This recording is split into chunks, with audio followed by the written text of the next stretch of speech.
Alright guys, we're back, and we have ourselves another podcast to go through, and we have the homies Rigatoni and Lano from last podcast. So, how have you guys been? Well, you know, I've been alive and stuff. You know, paying bills, taxes, drinking water. How you been? Grinding my box. Sounds about right. Damn, that's all really? Well, pretty much work. Today we got a special episode for you guys. You know what I'm saying? We're gonna be tackling on the entirety of the 9th anniversary, and we're also gonna talk about the potential changes to Guild Quest in regards to the difficulty. But we'll leave Guild Quest for last because there's a lot to discuss here. So. There's so much. Yeah. So I want to start off by asking you guys, how do you guys feel about this 9th anniversary? Tony, you want to start it off? I've liked pretty much everything besides some of the character like picks. Like there's like a few skills here and there that I'm like they could have used. They could have, you know, not had like Bruiser on Shinji, but you know, it's just like the character picks. All the rewards, you know, we got more free multis. We got 2 move sources. Pretty much everything to do. And I guess the Senkaman. I'm not a big fan of the Senkaman.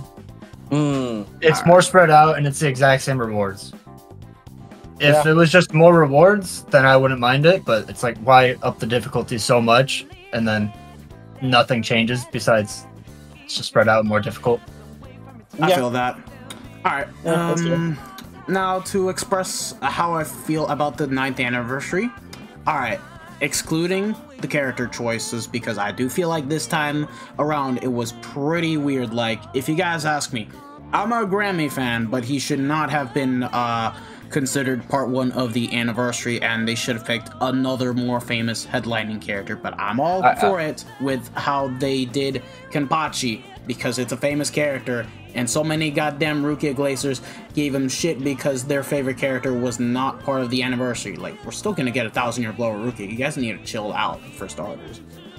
And part 2, it's like, I don't know how to feel about this. Like, Holobankai Tosh, it's still a good character, but I don't think he was, like, anniversary worthy for part 2. I would have rather it had been, like, a much bigger fight. Like, I understand why they did Soifun and Sajin, because it's a good-ass callback to when they did Sajin from round 1. It was very hype at the time, and of course Soifun was for the 4th anniversary, if you guys remember and have been playing for that time. So yeah, character choicing, definitely a bit weird, but it was still a great anniversary.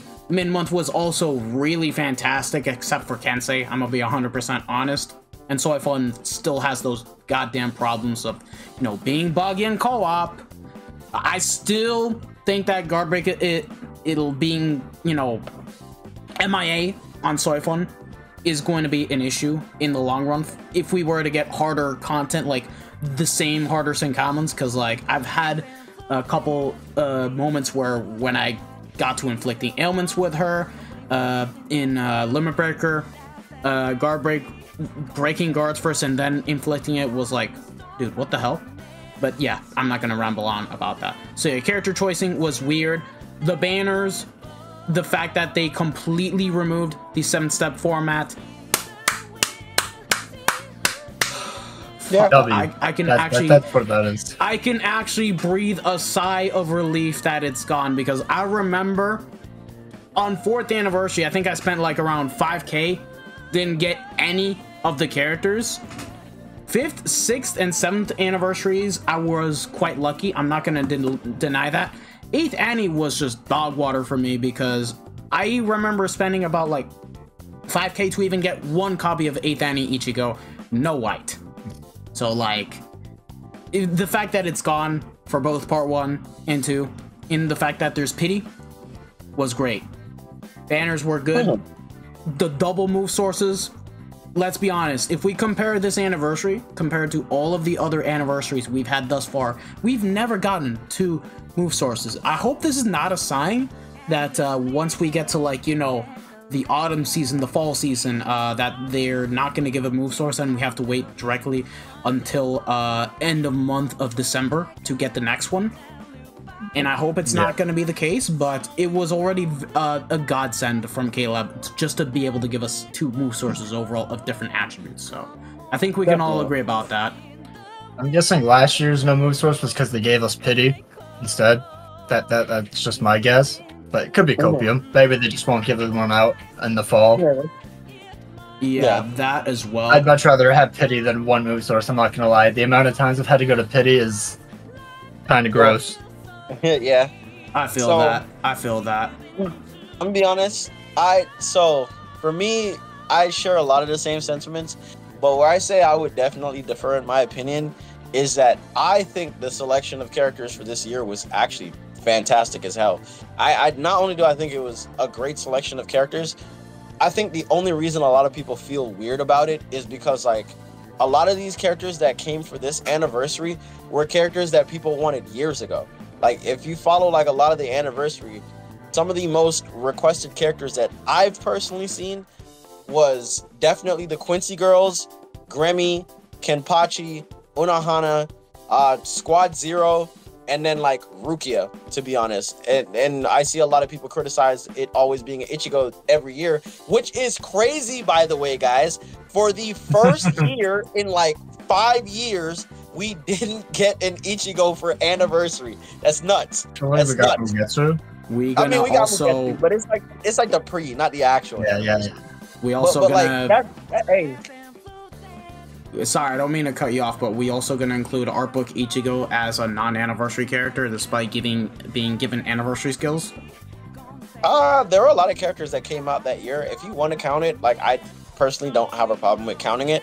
Like a lot of times I tend to count it, but I also understand why a lot of people don't really count it as well, because technically he didn't actually come out during anniversary. He was just obviously the character that should have dropped with Aizen that they didn't drop with Aizen. But outside of that, I do think the selection of characters is fantastic, especially in regards to part 1. I think the theme of part 1 was a great way to start it off. Like we're talking quite literally one of the more popular Sternritters, just period point blank, and Kenny being one of the more popular captains, period point blank. And it's an actual versus. It's a versus this year that makes sense. Because let's be real, last year it was White and like True Shikai. That didn't make any sense at all. I mean, it was super random. I like the characters, but it was random as hell. This year there was a theme, and the theme made sense. The characters were very, very powerful. They changed the meta. I love the 2 move sources. That caught me completely off guard, and I was not expecting that level of generosity. I really wasn't. And then the fact that they just completely changed the banner format was dope. That was so dope. Going away from that 7-step garbage all the way up until like step 25, you're guaranteed one of the characters, and just due to like how the odds of the rates work just in general, you're more than likely to pull a copy of them before you get to 25 anyways. So like if you were chasing for 5-5, I know a couple of people who actually got Kenny 5-5 within all the steps, and that was dope. And it was the same thing for part 2. I think part 2, although I'm a little upset about Soifon not getting guard break, I still think overall she's a very okay character. For Guild Quest, that's where she's gonna shine. Everywhere else, it's not gonna age as well. A lot of people defended it, but like I know you guys aren't gonna be defending it in like 6 months, so I mean, you guys can argue it all you want. I'm not gonna waste my time arguing that. Tosh is an excellent character. I'm glad they did that version of Tosh, because I was worried that they were gonna skip over him completely, even though he wasn't in the series for very long. And I think Sajin being the Brave Battle character, although I see a lot of people are upset with it, it makes sense to a degree. Would I have preferred he was an SB character? A little bit. I won't lie, a little bit. But, you know, it was fine. And then I think Shinji and Kensei for a mid-month as like a prequel to the part 3 is dope, because a lot of people were hoping for Shinji for part 2. They didn't get it, and then they ended up getting Shinji anyways. So I think this year was fan servicey as hell. I think the characters that they selected were fantastic. None of the characters were actually bad, although like I can nitpick a few of them, but none of them were actually bad. And just, there were a lot of rewards. I also cannot stand that Senkaimon. That shit is garbage. Don't ever do that again. I don't care for what reason. I don't know whose idea it was to do it that way. Next time he has an idea like that, tell his ass to shut up. Because I have an idea why. I have an idea why. To keep people coming back each week. Pretty much. It's definitely for retention. Yeah. Can I Remind me of Destiny 2. can I just explain my opinion on Senkaimon? Alright, the fact that they made the 9th anniversary tower divided into 4 different tiers, sure, it's just the only negative setback that I have to give is that it kind of let you held off on being... I can't freaking explain. Goddamn, my English is being really garbage today. You missed out on banners. Like you missed on like 200 orbs on like the first banner, the part 2. Yeah, you're gonna be missing out on like around 200 orbs on a specific banner you want to summon on, whether it's gonna be part 1 or part 2. But I feel like the big but I have to give to this is the fact that the anniversary tower now actually feels like an anniversary because it starts in the anniversary and ends once the anniversary ends, and it never felt and it actually, and the prior years they would always drop the anniversary tower on the 5th of August when the anniversary will have already started in like a good week ago. So I personally like what they did to it. The difficulty, I liked it. I personally didn't have a problem as opposed to many people because it felt a lot more challenging. It was still beatable, but I can understand some of the bullshit for like some of the floors for specific characters. Like I did not like that one floor where you needed swimsuit Candace, but like other than that, I like the anniversary tower, and it's my opinion. If you guys don't like it, I respect y'all's opinions. Just don't at me for my opinion, okay? I know so many people literally like to shit on other people, but yeah, that's just how I feel. Yeah, that's fine. I thought the difficulty was fine. I just didn't like it being spread out. Yeah. And just no extra rewards, essentially, on it. Like, they changed it for tension, to be honest. Yeah, that too. It could have had a bit more rewards since they did separate the tiers, since you were given the same exact rewards. But hey, another free Senkaimon chat from that ticket. Oh, I cannot complain about that. I mean, from my perspective, like, I hardly noticed the difficulty. I'm gonna be entirely honest. If it was supposed to be difficult, I didn't really notice. But then again, my perspective is going to be very different from a lot of other players. Because, like, again, I'm a veteran player, so, like, I have pretty much every character that's come out within the last, like, 7 months. So, like, if there was ever a floor that required a specific character, I didn't really feel hurt for it. But I can understand why, like, maybe some people didn't like it. Because I did notice that there were a lot of floors that are very specific on affiliation. Not necessarily even on killer, just affiliation in and of itself. Really bad like some of them were like, yeah, actually, I'm gonna be honest. I'm glad that this time around they didn't really make the rules too hard for Senkaimon. Just that they did nerf strong attacks in favor of the normal attack characters, and that's pretty much about it. I personally liked it. Yeah, I think that was fine.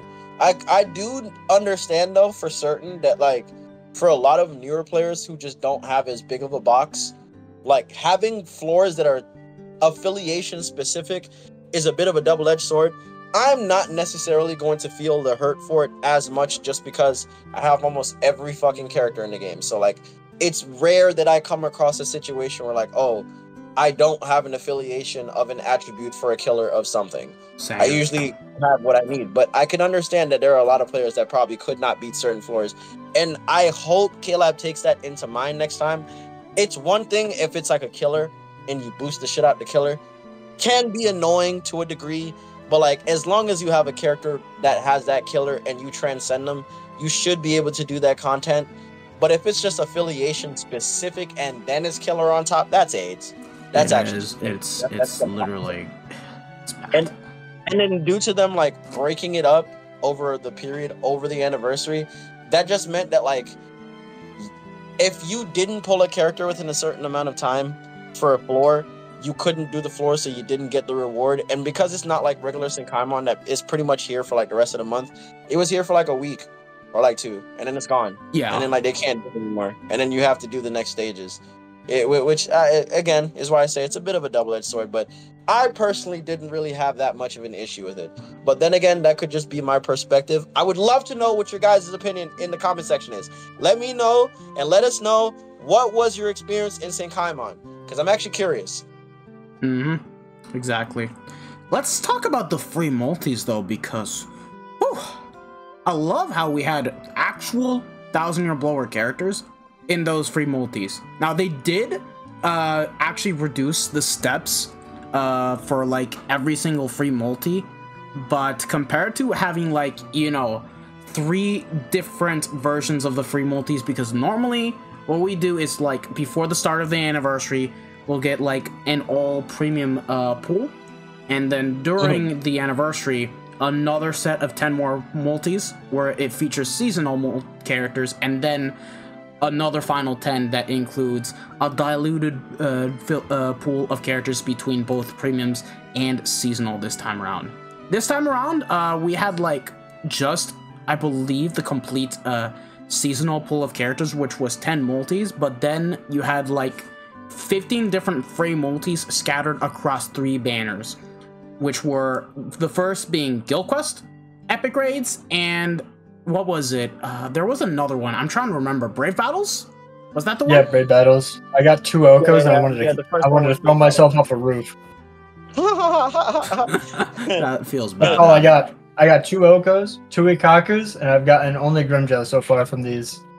Fucking pain, bro. So I'm gonna be honest. I think that these free multis, in comparison to the ones we've had before, are fire as hell, especially comparatively speaking. All right, so a lot of people aren't gonna understand what I mean by that. So, one, you don't have to wait as long to get a 5-star guaranteed. And I know you're probably thinking, you're like, oh yeah, but it's only 5 multis, so like you're getting less of a chance for a 5-star. No, not necessarily. So like you're getting less steps, sure, but the odds just in general of any of those 10 steps is like, you're not really guaranteed anything anyways, and the odds of you pulling something are lower than actually pulling something. And then you have to wait 10 days for 1 guarantee versus like, we got how many guaranteed 5-stars now? We got a Brave Battle 3 character guaranteed. We got a farming character guaranteed.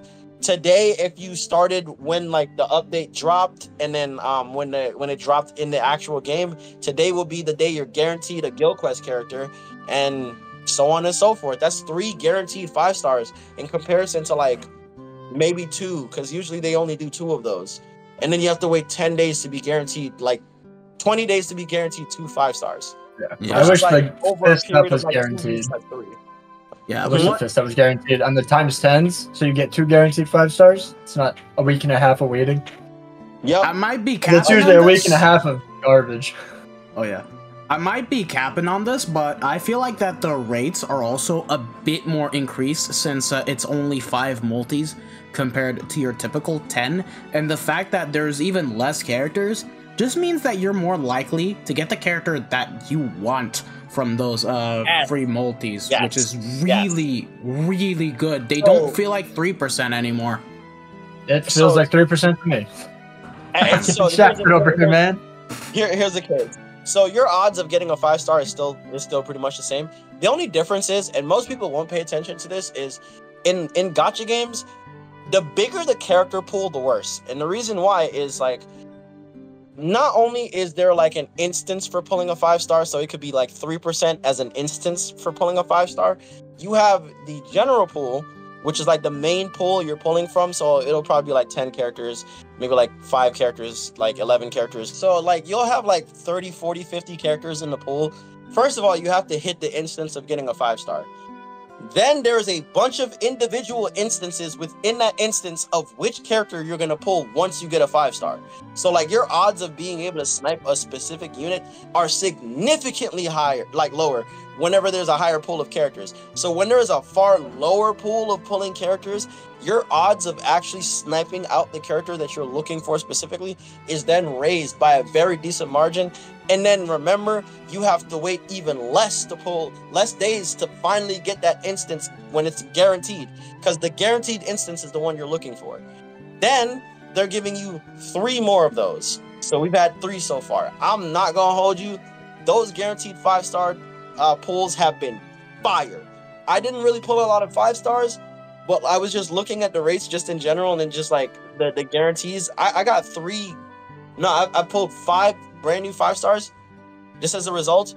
Instead of the pool being diluted with a bunch of garbage, I already have 5/5. Yo, it's dope. It's actually really good. It is good, because I was also able to pull Halloween Momo from the Farmer banner, and on the Guild Quest banner, I pulled Runjao, the speed one, which was brand new to me. So like, again, this is really good. This is honestly, genuinely to God, really good. Even better is they featured for the first time ever 1000-year Blood War characters, and normally these 1000-year Blood War characters do not get added in free summons. You just get a single and call it a day. Here we've had chances to pull characters like Senjumaru, Ichibei, Eburn, even Sangdu, which is a very recent 1000-year blower character. Like, remind me, he came out as an end of month of February. And he's back in an actual free banner. And I know some people have actually managed to pull him, Ichibei. By the way, for the friends out there that I know, like Scar, Rudak, I just want to say, fuck you for stealing my Ichibei, and fuck you for stealing my final copy of Senjumaru. I love you, brothers. No homo, if you guys are tuning in on the podcast. But yeah, people have actually managed to get that. It's so good. I got my final copy of Eburn, and I'm actually sending him. So, hey, really solid. If you guys all I wanted was Chodoro. All I wanted was Chodoro. Didn't pull him. Damn. Dude, I need him for my dropper farming. Oh yeah, you were just talking about that at the beginning. You're like, yo, I need 20,000. Like, I'm so broke on like everything because I'm T20ing my entire box. I have like 2 rows of each attribute left. Jesus, I'm slowly doing that as well, but like, it's such a fucking pain, and I'm just farming the point event to get back up my soul tickets. Let me tell you how I'm not doing that shit. That's too much BBS for one person. I can't do it. I mean, at least I stream. I stream, so I get people in pretty fast. But doing it with randoms, oh my days, it takes so long. 5 minutes for a lobby to fill. See, this is why I want to play more single player, and I don't have to play any co-op. Yep, I'm referencing that from episode 1. If you haven't seen it, go tap in. No, exactly. I ended up pulling Eburn on like the first day for the pot characters. Then I ended up pulling Senjumaru like right before the guaranteed, and then on the guaranteed I ended up pulling Momo. I was like, what the That's crazy. Hey, I just got blessed up. That shit was great. 3 new 5 stars, bro.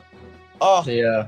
I will say I've seen some people complain about the multis because they wanted the single 1000 Blood War one back, and I'm like, you know, you can pull like 17,000 Blood War characters on that, right? Like, I know it's a guaranteed 1000 Blood War character, but last year I pulled Part Unohana.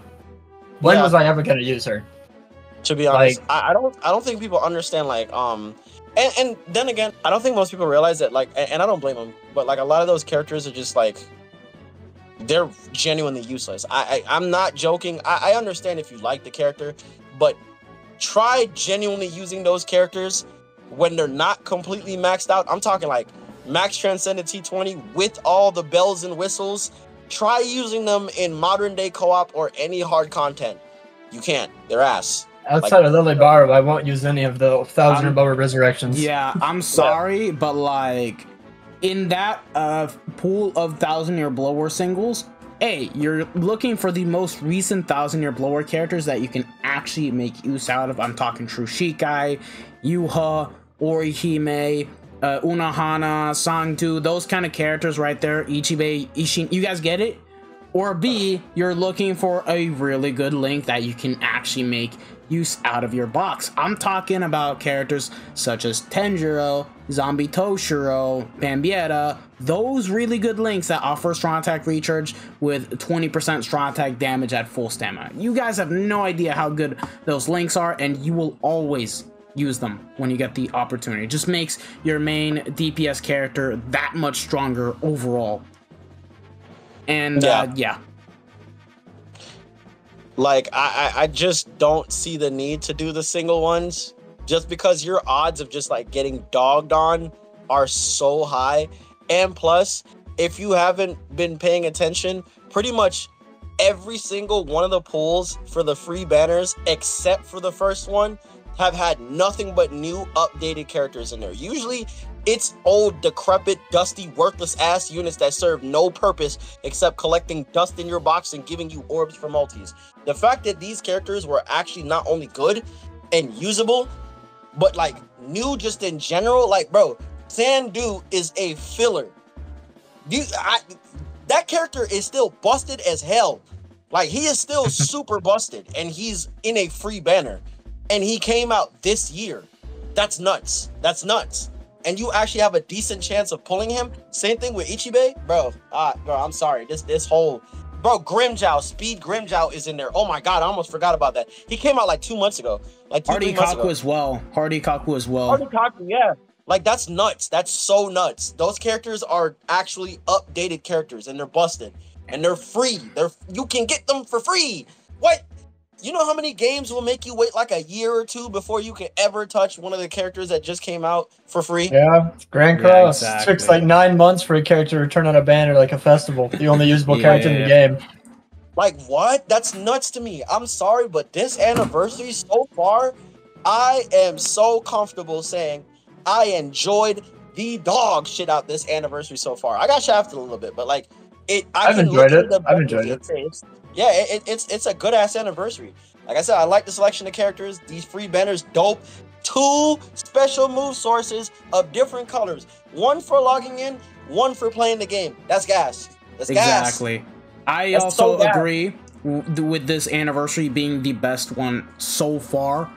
In my opinion, by far surpassing the 8th anniversary because it was such a dope one. But like overall, with the amount of content that they give you, the stuff, that's really, really good. Except I feel like we should talk about end of month as well. Yeah, end of month as well. Part of Annie as well. I wonder if 5th Annie Resurrections will be a part of it to send it off with a bang. I hope because I don't know why they skipped them. Like we just randomly had Campfire World. After it didn't show up for last end of month, I was like, maybe this end of month. I'm not sure, but yeah, for me, I've enjoyed the anniversary, but I've only really like played 8th and 9th Annie. I started 6th, quit for like a few months, came back, and then I had no idea what I was doing around 7th Annie. Hey, congrats! You still have more battle power than me. I'm not gonna lie, everybody was just kind of existing in limbo during 7th anniversary. That anniversary was. Well, I didn't know how to play the game really. I was just farming opponent. I barely did epic raids or anything. That's fair. Yeah, fair. You know what's crazy was because I'm really thinking about it now, bro. We haven't even gotten end of month yet. I want that to sink in for everybody right now. If this episode doesn't come out before we get end of month news, I want you guys to understand we haven't even gotten the end of month for this anniversary yet. What? And it's been banger after banger after banger, bro. I'm looking forward. I'm so excited. I'm actually just genuinely. I haven't been excited for BBS in a while because, well, I mean, it's BBS. Like, there's never a reason to be excited. But, bro, it's been great. It's been great. I've actually been enjoying myself and also trolling people for getting shafted in the chat. That shit is funny. I think the only people that are kind of disappointed are people that have been waiting for, their favorite character to be anniversary. Yeah. Headliner. Which, by the way, I think that's fair. End of month should be Stern Ridders, according to some leakers, but we'll have to wait and see. No. I don't care. I hate leaks. I hate leaks. He wants to be surprised. He wants to be surprised.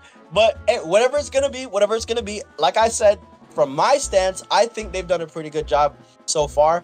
And if I were to say my reason for even thinking that to begin with, I would like the chat to understand from this perspective. No matter what character I want them to come out with, realistically, I can't predict which character it's going to be. And no matter what, someone's always going to be unhappy, no matter who the character is. Guess what? During 6th anniversary, when everybody was happy when it was Aizen, I was salty as hell. I don't like Aizen. I don't care. I don't. How do we ban him? How do we ban him? Jesus Christ. What? What? I said, how do we ban him? Say it again. I said, how do we ban you? What is this blasphemy? Impossible. But no, but like seriously, my look at it now is I can't always expect the character I like to be the headliner. One, because that's selfish as fuck. Unless you're Ichigo fans. Yeah. Unless you're Ichigo fans, which I am an Ichigo fan. Usually I win. This year I kind of won. but you know, we take what we can get, Dude, right? this year I won because they made Grammy one of my favorite Cerners and Annie characters. So I'm eating good. I'm drinking good. Bro, I feel good. I'm still waiting for you to reach He's you. the best character in the game. It's insane. But yeah, someone's always gonna be unhappy, guys. No matter what, bro. Yeah, exactly. Bro, for anniversary during the celebration, Kensei fans got a unit. Kensei fans never get a unit. Like they literally never get a unit. It's also funny that every single Kensei has been a NAD character. Bro, besides funny enough, I'm going to mention Kensei as one of the final topics, which we'll get into. Anything you guys want to wrap up about 9th Anni, and then, you know, moving on to the other stuff like the power-up system, guild quests, etc.? Anything? No, not right now. Oh, there is one thing. KLab, I'm so serious. Why is it that every single year, why is the part 2 banner filler pool always so dog shit? Why is it always so bad? I don't get that. Part 1 is usually good, actually. I don't think there's ever been a part 1 of Anniversary that's had like a bad filler pool. But 5th Anni. Was it bad? Was it actually bad? It was fucking terrible, bro. You had older fillers of premium pool characters. It was essentially almost a repeat of 3rd Anni Part 1, almost. Yeah, I remember that now. That shit was ass. It was some ass. I remember the video. I had to stop you for that one time, so yeah, sorry. I completely forgot about that. I couldn't remember that off the top of my head. But like, I wonder if it's to make you summon on Part 1. To make you summon on Part 1 for the filler as well, plus the characters, and then Part 2 because they're limited. It's seriously why a good reason why, but this should not be a good excuse to make Part 2. It's not. It's just kind of like a business choice, I assume. I would assume it's definitely a business choice, but it is definitely a business choice that confuses the shit out of me, because like, I was very, very, very, very super unbelievably close to breaking like my 3-year free-to-play streak for Part 2, just because it was so fun. But bro, I had almost every single character in the filler pool 5-5. It was such a waste. And then when I went to step 7, all I did was pull a bunch of fillers of characters I already had 5-5. I didn't pull any of the banners. I didn't pull Soifon until step 3 on her individual. What the fuck would make you think that I'm about to summon on this banner if I have everything already? It doesn't matter if I have money or not. I'm not just gonna waste it. Yeah, I just wish they would stop making the 1000-year blower filler so bad. Like, feature the last anniversary characters, which was Unohana, Yama, and Chojo. That's good, but dude, you cannot fucking make these like, you know, split up 1000-year blower characters being featured and one of them just going MIA. Like in this banner with Toshiro, Sajin, and Soifon, they just had fucking Heart Yuha from round 15. They didn't even bother to put in the Tech Eyes, and they didn't even bother to put in the Power Yama. Then they brought out Uryu, but Ichigo and Chad were still missing, and then we had like the rest being resurrectable 1000-year blower characters, which weren't even good fillers. I'm sorry. If you pulled Unohana, you'd actually feel like dog shit. If you pulled Ichibe, you'd feel like dog shit. If you pulled Askin, you'd feel like dog shit. Like, bro, you cannot do this. You either do this, give us good filler resurrectable characters for the people that don't have them, or bring 3 more recent premium pool characters. Like, I'd be happy having fucking Tech Hallibell in there. Wonderwise. Maybe not Xiaolong, but you guys get the point. Yes, Visor Ichigo as well. Grimjaw. Oh, that's the Quincy Ichigo, but yeah. You get what I mean. I'm talking about the power Visor Ichigo, the Hollow Mask. Yeah, I know which one you're saying. I said Quincy Ichigo, the tech one. Yeah, Quincy Ichigo would actually be solid. Like, he's still okay to use, but he's like kind of old, but like he's still really good. I don't have him 5-5 yet. He's the only main ranged human killer unit to use, but he's overdue for a replacement now. His kit is so dog water. I assume in a month. Yeah. But yeah, that's all. I feel like we can just move on to the next topic now, so I'm done with stating everything that I need to state. Yeah. What would you rate Annie out of 10? Your rating. My rating? Out of 10, yeah. I'm curious. So for overall of the anniversary? Mm-hmm.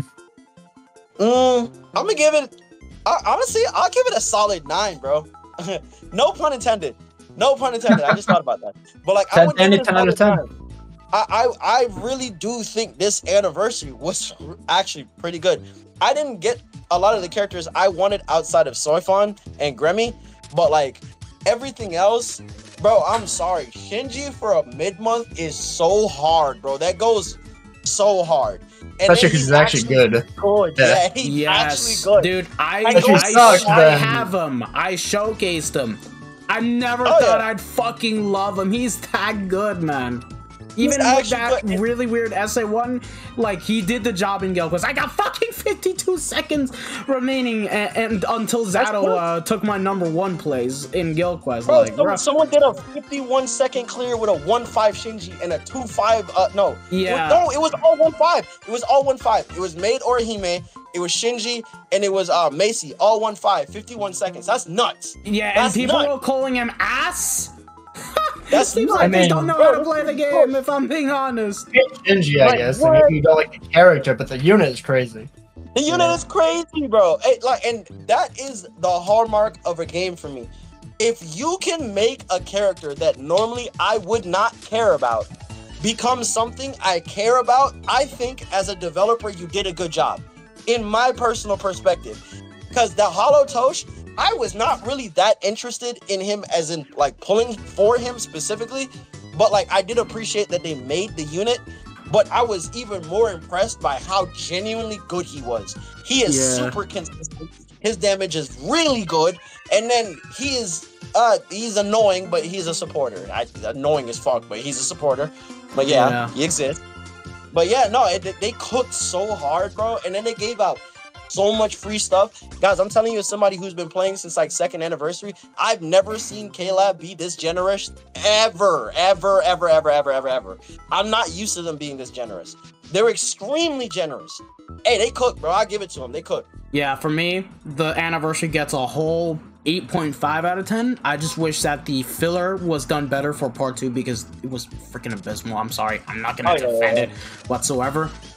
I loved the anniversary, just part 2. Character choicing felt weird, but I loved what they did. The amount of free multis that we got, including 1000-year blower characters for the first time, the events. It was a freaking crazy anniversary. Definitely by far the best anniversary in BBS history. I cannot even downplay this one whatsoever. It was that damn good. The fact that they even made part 1 the best of the anniversary again after a whole 3 years, it just felt refreshing to me, because sometimes you don't always have to make part 2 the best headlining banner of the entire anniversary. You guys can actually make part 1 better and also make it even better because it's accessible to everyone. Like, these characters are added to the premium pool. They'll be returning back in Brave Fest banners, and you can pull them from tickets. I remember pulling White last year through a 6-star ticket. I never felt this fucking good. So the fact that anyone can do it with Gremmy and Kenny, yeah, W. Absolutely W, and they're the best characters in the game. I love it. Oh, yeah. Alright, I feel like we can move on to the next, oh, anything else you want to say? Wait. I was going to say, like, 8-ish out of 10. My bad, personally. I forgot about your rating. Excuse me. I was just going to be quick. 8-ish out of 10. Only thing I would wish, to be honest, is if part 1 is the original. I'm still standing on that ground. I wanted original characters. I feel that. I definitely feel that. It's just the issue here is... That was when what was going on. The anime. It makes sense why they're doing it. That's not all. KLab did not even bother with renewing any novel contracts to bring more exclusive novel characters. Also bringing in exclusive original design. So, unfortunately... the ideas of getting original characters is pretty much dead, and we have to face that fact. I think they're just saving it, which I think is the smarter thing to do. I hope. I am someone where I don't think you should put all your eggs in one basket unnecessarily, especially if you're desperate. I was gonna save this for later, but I do think that this is actually probably a good time to bring this up. Is KLab's finances and how they're looking? Because like, I'm not gonna hold you guys. I've been saying for a while now, KLab is still breaking even and making profit, but the problem is they're losing money on their profit. And this year, for like the anniversary, not only did like the players that are coming in just go up in general, like we got 100,000 players within the last quarter, like they've actually been making profit, and they've been making decent enough profit in comparison to like a few months that came before that. So like I think they did really good. I think them not going with the original characters is definitely a financial decision. I would have loved to seen some more original characters because I think they go hard when they make their own design. I was thinking beyond Almighty Yuha versus Ichibei, beyond Monster and Deesh, that would be good, honestly. Because of the anime where it's gonna leave off or like end or start off. That was my thought. That would have been crazy. Oh, 10th Anni, imagine we get Yuha versus Ichibei. That'd be fucking busted. Oh, that'd be hard, bro. That'd be so hard. But I think for them, once they've milked 1,000-Year Blood War as much as they possibly can, let's be real. They're gonna milk the absolute dog shit out of 1,000-Year Blood War, 100%.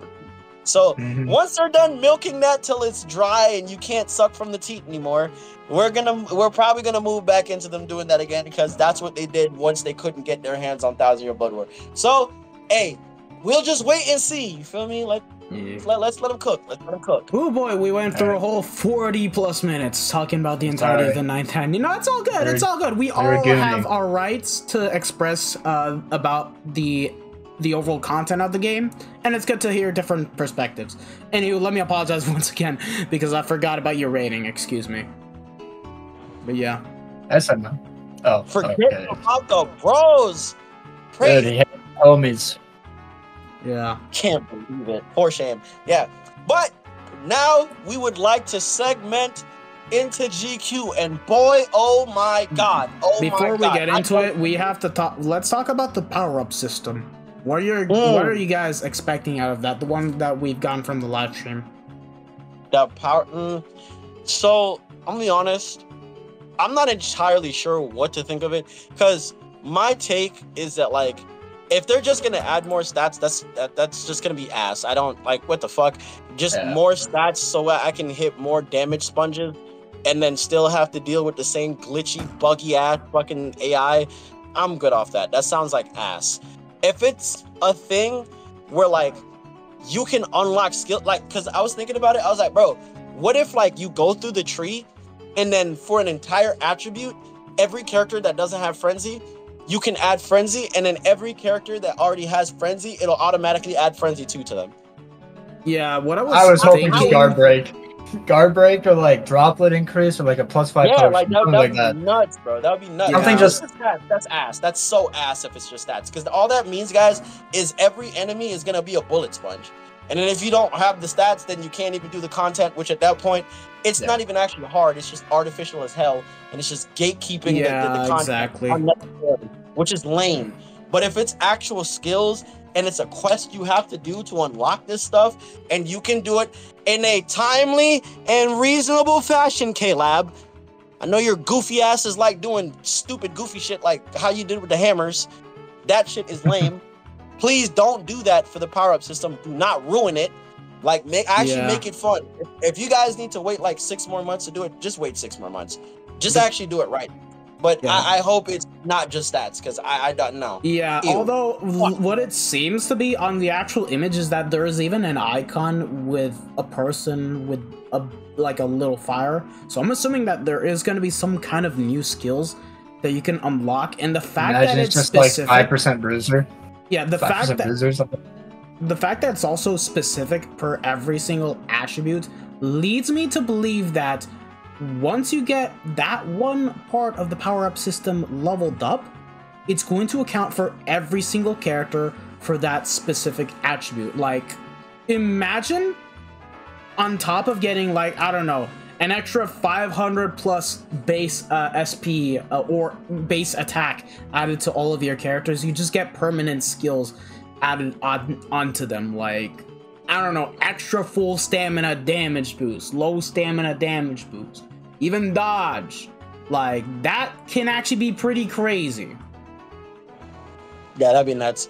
Wait, what were you saying though before, Tony? You said 5% bruiser? Yeah, imagine it's just like a small little increase, like 5% bruiser or something. That's it. It could be that. To be honest, it's kind of the more reasonable one, but at the same time, it'd be pretty freaking lame since we're waiting for this, and KLab did anticipate the screenshot in development. So it kind of depends. It kind of depends. So if it's like a thing where you have to farm for a long ass time and the tree isn't that big to begin with, and all you get is 5% bruiser, that'd be lame as fuck. But no, it'd be lame. Let's say, for instance, it's something more of like a progression tree that like you'll get the same skills on the different branching paths, but it'll increase specific skills in increments. So like, let's say in order to get Frenzy +2, you have to fill this branch up, which this branch can give you like Bruiser, it can give you Berserker. Maybe it is 5%, right? But like there's 5 nodes of Bruiser or 5 nodes of Berserker. So all those 5% come up to like 25%. And then it applies to all the units of a specific affiliation or a specific attribute. That would be dope, because what that would end up doing is like you have multiple trees you have to work on, and you're getting the bonus for every single character within a certain like category. Because I personally love the affiliation bonus thing they added to the game a few months ago. I thought that was a dope idea, and I was thinking that it would be great if they expanded on that. So the bonus system will give you stats. This new tree system gives you skills. That would be dope. And even if it is 5%, if it's a big ass tree and it branches out and like you have to farm a ton of it, so it's a bunch of retention, I think that'll be good for the game. As long as it's not AIDS and you don't have to use specific dumbass characters like raid characters. That shit would be so garbage. Just don't do that. Don't stop doing that. It takes all the fun out the game, man. I don't care what you guys want to say. Oh, they need to make money, guys. At the end of the day, this is a game. It is a game. It is a game. The whole point of a game is to be fun. There's no way I'm getting on a game just to farm some shit, just to farm it if it's not fun. You have me fucking bent. I'm not doing that. Yeah. So like, I hope it's something fun that you can farm, something that like you have to come back to on a regular basis. Just don't make it like every day I have to come back for it. Transcendence, like, when it was first out in its early days, God, that was cancerous. I'm gonna be honest. That shit was garbage. It was so garbage, bro. You remember Transcendence Zone? Oh my God, bro. Yeah, it was bad. Even getting character CT20 was also terrible. Bro, like, we didn't have ×5 runs. Super potion characters were non-existent. It was a bad time just to be able to farm. And this was before the update to Epic Raids. So, like, we didn't have all the pots we had in Epic Raids now. That shit was terrible. And that was before they changed up how many coins you got, the medals you got when you were doing Epic Raids. So you had to farm way longer to get the medals. It took way longer to clear the shop. And the units just in general were fucking awful. Bro, units back then were so ass. They were so garbage. So, like, it took so long. I can't remember Kenny. Don't remind me of him. God damn it. Milk, bro. They aged like milk, bro. They were garbage. Spoiled milk. Let's be more specific. Spoiled milk. Right? No, but Tony, what do you feel about that, though? Like the branching system and all that? Well, what would be like your idea of it, really? I mean, it sounds cool. It sounds like Borderlands skill tree. I'm here for it. Borderlands skill tree.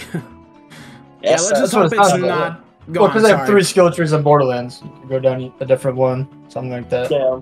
Or it could be something like Spider-Man 2. I've been playing that game recently. A skill tree like that would be pretty dope. I've watched it. Oh yeah, kind of like the Sleeping Dogs type of thing, where it's like you go through a line and you're upgrading.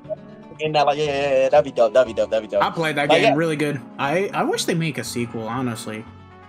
Just unfortunate. See, but that would make too much sense, and you can't do that too much. You gotta do some shenanigans. Okay. Anything you guys want to discuss about this topic before moving on to the topic of guild quests? Wait, go ahead. I said not really, but if you got something. So, because I have played BBS for too long, bro. I know KLab too well. KLab, you fuck. Don't you dare make this new power-up system a character individual. Yo, If Oh you my make God, it a no. character individual, yo, fuck you, bro. You better, yo, I'm so serious. I'll crash out, bro. I'll crash. I don't care. I'll crash out. There's no way. I'm not doing it for every character individually. I'm telling you right now, if that's the idea they have in their mind, let me tell you how all those characters are gonna keep sitting in my box like a motherfucker. I'm not doing it. I'm not. It's not happening. It better count for every single body. What the fuck? Yeah, but that's like my last gripe on that one. I was holding in my laughter because I was about to burst out laughing from all that. Oh my God. Yo, I just thought about that. I was like, yo, if I know KLab would do some funky, goofy, stupid ass shit like that, where they would make us work on a bunch of like individual characters. Ain't this fun guy? No, it's not fun, you idiot. No, don't suck the fun out the game, please. Don't ruin it. Please don't ruin it. Okay, I think we expressed enough, but like, my opinion is pretty much the same. I just wish that this skill tree does offer more stuff, and it's not aids. Like, you have to work on specific affiliations, and you just take way too long. Like, oh yeah, the thing is, for the 5-star plus accessories, we still don't have an actual way to get golden and silver hammer. So let's hope that this is not going to be a recurring problem for this power-up system. So I'm saving mine. I haven't used a single hammer yet, waiting for like good accessories. I used that on gold pupils. I don't regret it. I don't care about red medals. I used them on Yukis. I'm not gonna lie, Yukis have been such a meme to me for so long that like I had to work on my Yukis because it felt like I was getting vindication, bro. It felt like vindication, bro. Seeing a Yuki not take away focus on an SP character, it doesn't feel real. I need somebody to pinch me, bro. Like, it's crazy to me. We memed about that for so long, bro. We're like, oh, either they upgrade them, or even if they just make them not take away focus anymore, they'll actually be good. Saying a Yuki is good feels like a crime. I don't know. It feels wrong. It really does feel wrong. I feel like I shouldn't be doing that. Yeah. Okay, I think we've rambled on long enough. You guys ready to move on to guild quests? Oh, let's do it. Let's do it. You know I can't wait. Oh my God, I can't wait. Let's go and talk about guild quests nightmare. Now, if you guys remember, during the 9th anniversary when Kenpachi and Grammy dropped, they decided to buff the living shit out of the stamina and made it catered towards Grammy and Kenpachi. Now, where do I begin with this? For the people that had Grammy, you guys could easily get a high score, but for the people that did not have him, it was AIDS and it was unclearable. Now, they did up the rewards big time for this, but I'm like, why wasn't this shit like an ultimate difficulty or like a nightmare plus? Like, if you want to bring nightmare back, all right, just make it available. But for those that can't clear the new difficulty, they can just stick to nightmare and still be able to clear with like Ulquiorra, Ruruka, those kind of units. Because sadly, in that buffed guild quest, only Grammy was usable, and you can only use as the side units that were very effective Nat characters like Party Time Shuhei, Safui Jusho, and Power Shunsui. And if you guys ask me, it was not a good move for the guys that got shafted and did not pull any of the 9th anniversary characters. It should have been a separate difficulty altogether, even if it meant having better rewards. Like, make it fair for the actual community. And the thing is, this type of guild quest can return. Like, they did it for the anniversary. Yeah. Who's to say it's not gonna come back for like end of year, right? When we get the new busted characters. Yeah, but that would make too much sense, and that's not allowed. You can't do that. It's illegal. I know what you're gonna go on about, man. You don't have to say the typical KLab, what the fuck was it called, bro? You did that shit on Spite's video, I swear to God. Oh, yeah. Oh, bro, it's the 3 essentials, bro. Hey, look. Yeah, the 3 essentials. There we go. Don't forget the 3 essentials, man. When it comes down to it, you gotta ask yourself these 3 questions. Does that shit make you angry? Yes, it does. Does it make any logical sense? No, it doesn't. Huh? Does it inconvene you? Yes. Well, you're almost KLab approved. You're not entirely there, but you're almost there. You gotta meet all 3. You gotta hit all 3. If you hit all 3, it's KLab approved. If not, hey, you make it too much sense. And like I said, you're not allowed to do that, bro. That's illegal as hell. Making sense, crazy. But yeah, no. gonna be honest. My take on like the whole Grammy thing, and I've said this for like a while now, bro. I cannot stand the idea that whenever a GQ is difficult, or if there's a new GQ, there's like 1 or 2 units that can do it, and if you have anything else, you can go fuck yourself. It's one thing if like it's harder to clear. I'm completely okay with that. If a new character is coming out and they're really, really strong, it's okay if they're dominant. But what I don't like is when they're the only one that can clear. That is retarded. Because, and the main reason I say that is specifically because of how banner rotations work. Banners do not rotate well enough or often enough to justify having only one character be able to complete a content. That's retarded. That's counterproductive. That's a big reason why they lose a lot of their profit, because only an idiot would sit there and be like, oh, we're going to force them to summon for this character and it's going to make us a lot of money. No, you moron. All you're going to do is piss everybody off and then they all leave, which is what they've been doing for like the last 4 years. Everyone has been leaving. This game really doesn't have veterans like that. It mainly has newer players, and then they leave too, because you bumblefucks keep goddamn making these GQs where only one person or 3 people or 1 team can clear it. And then you know what's even crazier? There are other weeks that haven't had a NAD unit for that week in over a year. Make that shit make sense. I don't even, where do I even start with that? That's so stupid. That's so stupid. How is Halloween Ninny having a hard time clearing? Do you know how dumb that sounds? How is Valentine's Day Ruruka having a hard time clearing? Gang, she came out this year. She came out like 7 months ago. No, not even 7 months ago. Like 4 months ago. How is she having a hard time clearing? That's silly as fuck. That's so stupid to me. That is so stupid to me. That should never be a thing ever for any reason at all, ever. Ever. Like, what? Think about the day when you would ever say Speed Ulquiorra can't clear content. Like, not do bad in content, can't clear content. Yeah, dude, to me, it pisses me off so goddamn hard. Like, already, when Ranged Hollow had its first Nightmare difficulty, the fact that he could barely get like 10 seconds by is like, bro, it just hurt my heart. And then with this Nightmare Plus, or Ultimate difficulty as we would like to call it, they just basically killed off Hulk. I'm sorry. But now his time is gone. It's dead. Yeah, action sentence doesn't feel that great. Like, I know some people have actually managed to clear with like Max Transcendent Ulquiorra, but like fucking barely, with like barely any seconds left. That's how bad it was. Go on, Tony. Sorry. There is no way. Could barely clear. Oh my god. I'm sorry, boys. I just did my free multi. I pulled 2 Tech Sergeants. He's 5'5" at level 3. No way. I saw Death. Yeah, I pulled the fucking Tech Sergeant as well. Fuck Scroll up a little. My buddy pulled your double Ikaku. Fucking pain. I'm not even screenshotting that shit. I'm so mad. Yeah. I pulled Ichibe. I have to go to step 6 for Shinji. No! That is so ass. I just needed 1 new character so I can do step 10, bro. No. My god, man. Oh, that's such a rip. That's such a rip. I'm sorry to cut you off, but that just made me so angry. Oh my god. Hey, these multis are still great though. Yeah, they are. Right, I mean, I deserve this. I deserve this. I got 2 Ikakus, the farmer, and then 2 Okos. I'm in quite a predicament, boys.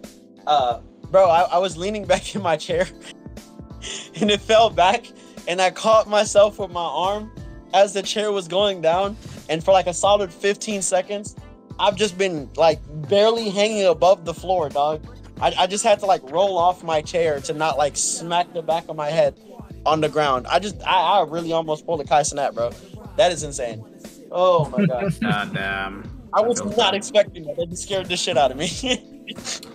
Let's get back on topic since we were on the subject about the whole thing. Oh yeah, my bad. Yeah. You know, this topic, I did want to address it sooner, but I feel like this needs to be addressed now. But like with Nightmare Plus, or Ultimate, whatever we want to call it, Kenny, keep in mind, I'm gonna say this once more, but like Kenny, when you factor in every single bit of his DPS, when you activate the X move, he's the strongest character in the game by far. Yet for Nightmare, he underperformed compared to Grammy, barely getting any seconds left for the actual GQ difficulty, because guess what? They made the GQ ×3 damage, and guess what?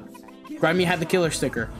Kenny did not. Yeah. I don't understand what is KLab taking so long just to release the remaining killer stickers. Like, we have it for every single PvE killer but Captain, Espada, Squad Zero, and Stern Ritters. Those are the only 4. I don't understand why it's taking them this long to release them, especially if they're gonna do this kind of guild quest again, because like it's just gonna be so annoying.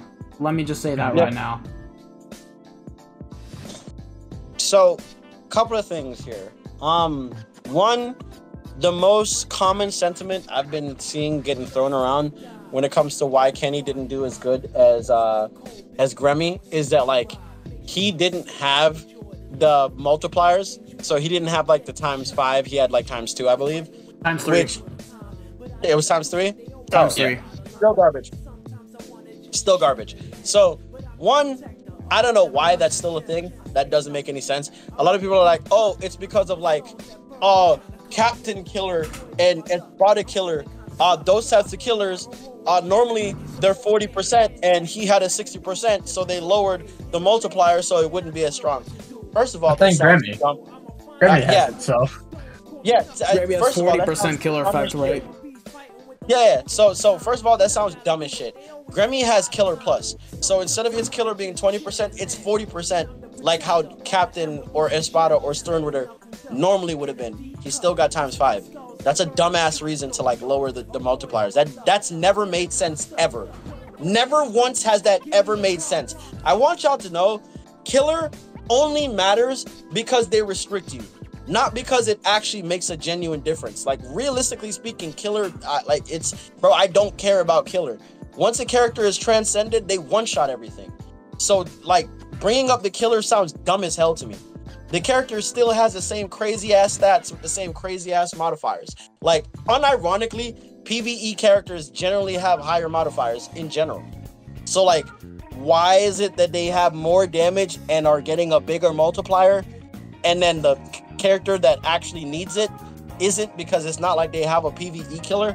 Like, I don't understand that. I've never understood that justification, and I've never understood why KLab insists. Like, they really insist on doubling down on that. It doesn't make any sense. It's super fucking stupid. Because if you're gonna make a unit like Grammy, or if you're gonna make a unit like Mugetsu or Mind Yua exist, what the fuck is your excuse for making the other units weak? That sounds dumb as shit. Name me one Stern Ritter killer or any of those characters that is on the same level as like Yuha or Mugetsu or Grammy. Name one. Exactly. Name one. I bet you can. And then they also have cracked out supports on top of it, and then they get more damage. That is dumb. That is dumb. That has always been dumb. That has never not been dumb. There's no point in even ever for any reason like trying to fight for or justifying that on their end. It is just straight up plain stupid. It is like, bro, it's like setting your house on fire and then being mad that all your furniture got burned. What the fuck? Yeah. You're an idiot. What? I don't know who's in charge of doing that, but tell that person to also stop having ideas. That's not a good idea. Yeah, exactly. And the crazy shit is that Kenny also had all the damage support with Akon and Shinji, and also had Killer Plus. That to me makes no sense as to why he fucking underperformed. He had better support than Grammy. That's crazy. Yep. Insane work. Insane work. I had a 5-5 like Parasol, the White Day Aizen. I had him 5-5, and I was using a 5-5. By the way, this goes into the next segment. Tony, I would like to hear your thoughts on this, and then okay. I would like for us to move into Killer the next Plus. segment. We're talking, right? Yeah. All right. Huh? That's the next segment we're gonna talk about. No? Yeah, no, but I want to hear what Tony thinks about that because he hasn't said his point. Yeah. I'm not. I like it, but it's just kind of annoying having to, summon from multiple characters with multiple killers. I assume it's just a business standpoint, so you have to summon more. But it's like I like multiple killers. You summon for it, you can use them in multiple GQ weeks, more valuable. Yeah, that's pretty much me. But yeah, it will make them really good for this upcoming guild quest. For with the multiple waves, I assume you'll be able to burst through more waves. Considering Kenpachi has like the best, very hard clear score. Yeah. So. Yeah. That's what I imagine. Yeah. Yeah, but this goes into the next segment, and I'm gonna light KLab's ass on this one because I am so genuinely tired of seeing this. Because why is it still a thing? Okay, I need someone to answer me this. I think Kensei is a great unit, but someone tell me, why the fuck does he have Hollow Killer? No, like seriously, why the fuck does he have Hollow Killer? Like at all? Why? They made it 6 months ago, and then they never get to after. I don't know, man. Yeah, and what makes it worse, not only does he have Hollow Killer, he's a melee Hollow Killer. That's retarded. Bro, do we have a range Hollow Killer? Yeah, I was gonna talk about that. I was gonna talk about it because you know what could seriously use an actual fucking killer unit with the booster? Melee Spada. I'm not using fucking Don Panini, bro. You got me mad fucked up, bro. Oh, it's Don Panini. What on earth? I'm telling you, no, it's what? No, think about it for a second, bro. Bro, every other week that's a PvE week has a booster unit. Why is it that none of like the boss killer weeks really have NAD units? And then if they do, it's either some fucking 1,000-year Blood War character you can never summon for ever, or it's some seasonal that's never featured ever in fuck, except for like the one banner they came out on. Like, be real, how often do you think we're gonna see that Parasol, that Parasol Shunsui? Or the Susu? I have no idea when they're gonna rerun. I don't understand. Realistically, when are you guys ever going to see those characters? What makes it worse is not only are you barely ever going to see them, they're necessary. It's not like they're not necessary. That's the part that makes it worse, is that they're necessary. That's retarded. And then they're going to turn around and make another NAD unit for GQ and give him the killer of a week that is the 1 week that doesn't need help for anything. Like, bro, when at this point, Melee Hollow is the week with the most options in the game, period, point blank, not only for NAD units that you can use as your sides and still clear, but for main SP units, and the fact that it's one of the only weeks you can use triple SP and actually get 52 plus seconds. Like, why would you give him Hollow Killer? What? Yeah, I was gonna get on there. Melee Soul Reaper, I'd argue to say that it fucking needs it for the new Nightmare difficulty if we were to get those fucking same stats, because the last one was Chad. He doesn't have the booster skill, so guess what? That actually would make fucking sense, because what do we have for Melee Hollow as the booster? Fucking Shinji, who is still really good. Like, he hasn't even fallen off whatsoever, and the only fucking difference is that Kensei has Flurry +2, the other Flurry +1, but it ain't that different in terms of damage because they both have the same fucking multipliers. Melee Ronker deserves it more because guess who's the last booster? Soifun. She's the only good booster, but her fucking DPS is low. Espada has nothing. It just has good side units that do damage like Rukia and White Day Eisen, but they don't fucking boost. Melee Human, sure, you have Soifun. But let's say we do get a new main unit that replaces Soifun. Oh yeah, guess what? You're gonna have to eventually summon for that new main unit, and who the fuck are you gonna use then?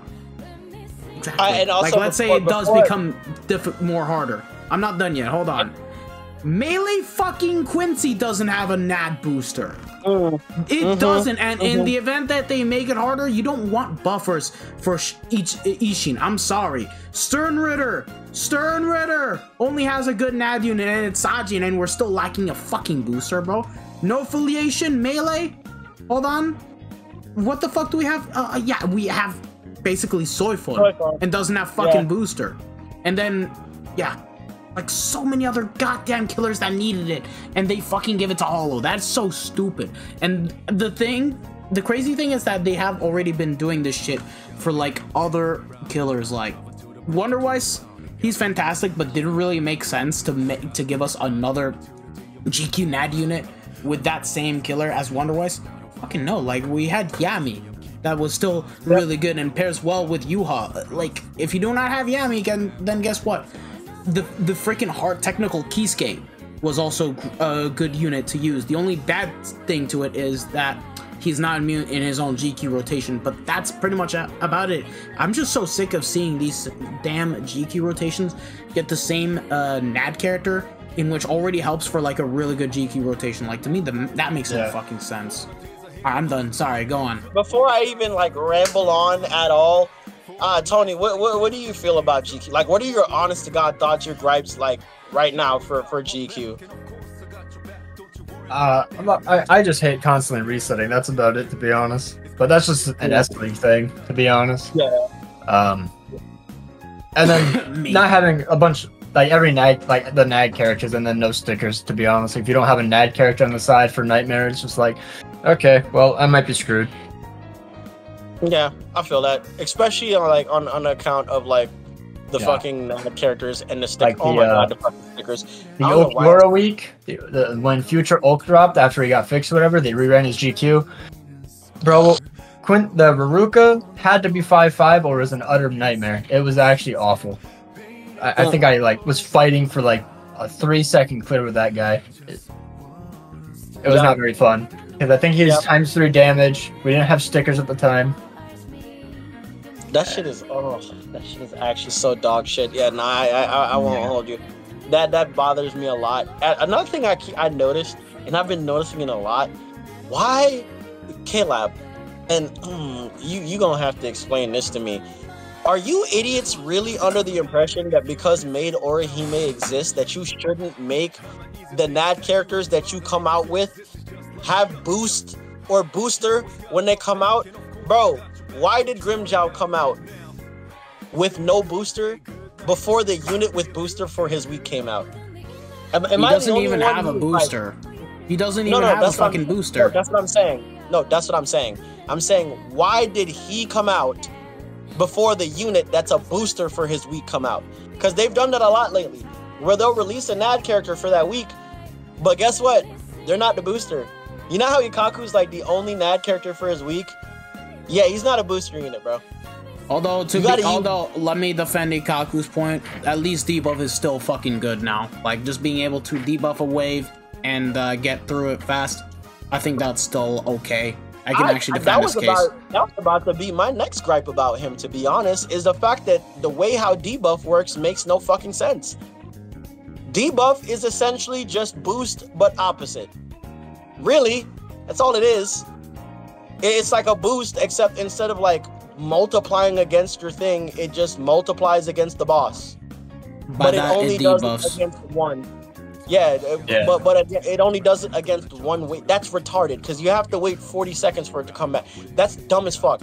Yeah, that does not make any sense. Keep in mind, you're also going to be getting some of the cooldowns while you're loading in between the next waves. But that's pretty much about it. It's going to be like 2 to 3 seconds. So like if you build them up with recharge, which nobody's going to fucking do, then yeah. But I can understand. But even then, that still doesn't make any sense when you consider the fact that if my unit pops that boost is there for 20 seconds against every enemy. Yeah, the debuff only applies one wave. I wish they would fix that, to be honest. I can maybe have my debuff against 2 bosses. Maybe. Against 2 of them. And even then it's random. Because it entirely depends on how fast my run is. So it depends on even if I even get it the second time. I might only get it once for the first boss. And if you think I really need a fucking debuff only for the first, you are a dumbass. Why would I need a debuff for the first boss? It's the first boss. Yeah. It is the easiest one to kill. You can usually kill the first boss in 1 strong attack on a modern unit. I don't know why I would need a debuff for that. I need a boost. I need a boost. Or better yet, I need some booster. You feel me? Give me some shots, baby. I need booster, baby. I can't take this anymore. Bro, I really can't take it. I don't understand why there's so many units that are missing for so many weeks and they're repeating killers. But I don't want to drag on this topic for too long, but yeah. Yeah, I do 100% agree. Like, I already stated the things that I wanted to state, so yeah. I got another topic for GQ, guys. this one has bothered me for. This actually bothers me in more than just GQ. This is something that like is just in the game in general, but like it especially bothers me in GQ. Zoom out the fucking map, bro. Zoom out the map, bro. Dude, yes. Give us a FOV slider, please. Like Arena. You can see the entire map. Yeah, like I'm so sick and tired of goddamn getting sniped by some dumbass off the screen that I can't see. Bro, zooming in the map doesn't make it more difficult. You're just being annoying. Because now I have to reset. I have to reset because I got hit by something I can't even see. How am I supposed to adjust to and be challenged by something I don't know exists? That doesn't make any fucking sense. That doesn't make any sense. That does not make it harder. You're just being an asshole. Zoom out the fucking map. People have been asking for years. I'm tired of asking for something super basic. It's not like you guys can't do it, and I know it's not hard to do at all because you do it in Arena and you do it in Epic Raids, and sometimes you do it on certain PvE maps in co-op. I don't understand why you don't zoom out the map in GQ. I'm tired of not clearing a wave because I didn't happen to see some fucking random mob that bumblefucked his way into the corner of the map and I didn't see him because he's off the map. What? I know exactly what you mean because I was remembering on YoQuest, I was trying to get 20 seconds remaining. I could have gotten it if there weren't that stupid fucking mob still alive, either on the top far left or the top far right of the corner. All because guess what? I missed that stupid fucking mob. Like, that shit Well, how is are you AIDS. supposed to even know that? You couldn't even see him. Exactly, like not having the zoom out. Like, yo, good thing you brought this up. And the funny thing is, I didn't even title this among the topics for the GQ segment, and like you brought up a really good. You brought up GQ. That I'm so serious. When you brought I've been up saying GQ, this for months. the first thing I thought about. Yeah, It pisses me off so much. Even if they make it $1, I'll pay you $1. Give me an FOV slider, please, KLab. Yeah, literally, just give an FOV. Let me decide, bro. If you can't figure it out yourself, then just put a slider in the fucking settings and let me decide it. And then like have it before I even say that word, oh my god, if I don't get a fucking retry button in GQ instead of having to close the fucking app, I'm so tired of closing the entire app to reset my ticket.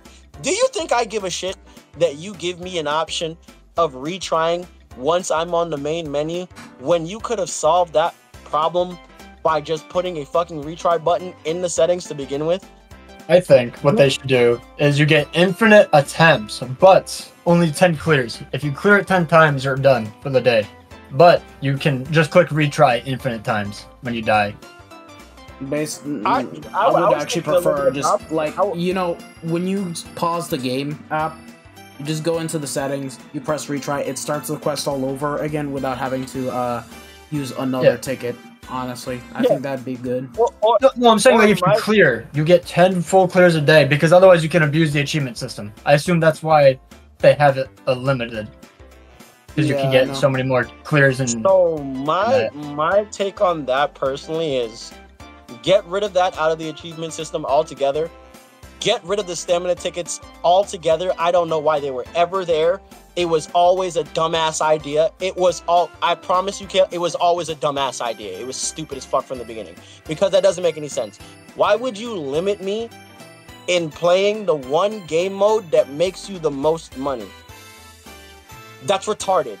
Why would I ever need to be limited in that? Ever. Give me infinite times to retry it. Give me infinite times to do it. Give me infinite times to clear it. Just limit the reward. Limit the reward. It's as simple as that. Limit the reward. Take it out the achievement system. Why is it there? And then just, you know, don't have tickets that recharge. That's retarded. Keep me on the game mode. Put a retry button in the actual setting right there when I pause. Keep me on that game mode because that's your moneymaker. Why would you ever want to limit me being on your moneymaker? That lowers the retention. I don't want to reset the entire app. I'm telling you, a lot of times the reason I don't reset is because I'm not resetting the entire app. I'm not doing it. I don't care. I'm not going to do it.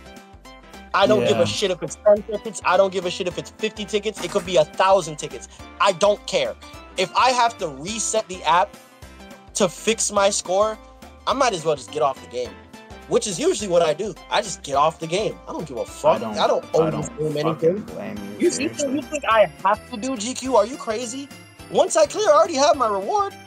As long as we stay in S, I don't give a shit. I just get off the game. Oh, you don't want to keep me on the game? You don't want to have me try every possible character and have all types of teams?